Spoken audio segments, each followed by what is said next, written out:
Greetings, Covenant family. I pray that your summer plans have brought restoration and fun. This summer, I had the opportunity to participate in Unite East and Unite West, and it was powerful to be with the Covenant youth across the United States and Canada. The vibrancy of our students' faith, it could be seen in the way they engaged worship, asked excellent questions, and shared vulnerably with each other and with their leaders. It was such a privilege to experience. One of the highlights of the event for me was serving communion during the midweek call to commitment. Students had the opportunity to light a candle to indicate they were deciding to follow Jesus or to renew their faith or to respond to a call to serve Jesus. After this sacred moment, we shared in the Lord's table, emphasizing our common life together in Jesus. I'm deeply moved by the commitment of our students and leaders who desire to follow Jesus wherever he leads. It gives me such hope for our church. A month later, I had the opportunity to participate with 9 of the Latina churches of the Central Conference who gathered to worship at Covenant Harbor in Lake Geneva. After a beautiful Sunday morning of worship, the entire assembly walked down to the lake to witness 49 people being baptized. What a powerful experience to see so many people committing to follow Jesus. We celebrated with a huge party, tons of food, and generous hospitality. I left with a full stomach and a heart filled with gratitude for our expanding Covenant family.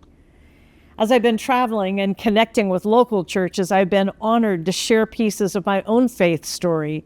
When I first said yes to Jesus, and when I learned to say yes to Jesus' invitation to follow him wherever he leads, I learned to say yes even when I did not feel equipped or ready or worthy. I didn't do it perfectly, but I said yes because I love Jesus, and I just kept on saying yes. But I never dreamed that a habit of saying yes would lead me to serve the denomination that I love as its president. I plan to keep saying yes to the call of Jesus wherever he leads me for as long as I have breath. In the Gospel of Matthew, chapter 4, when Jesus came out of the wilderness after being tempted by Satan to lean into earthly power and desires, his journey began by saying yes to his Father and no to the things of the world. He goes on his way preaching the good news and then finds those who will journey with him in ministry and asks them to say yes as well, starting with Peter and Andrew and then the sons of Zebedee until he had a group of committed disciples. Each was asked to say yes, and remarkably they did. They left everything behind in pursuit of being with Jesus. And we're being asked that same question today. Will we say yes to Jesus, and will we follow where he leads? My hope and prayer for each person within our Covenant churches is that we will keep our eyes fixed on Jesus and continue to follow where he leads.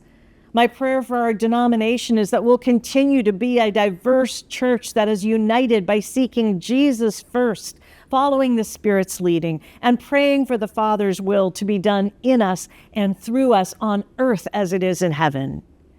Thank you for being a praying church, and thank you for praying for me and our denominational team. I am grateful and encouraged by your love and your prayers, and I say, may we live together for God's glory and neighbor's good.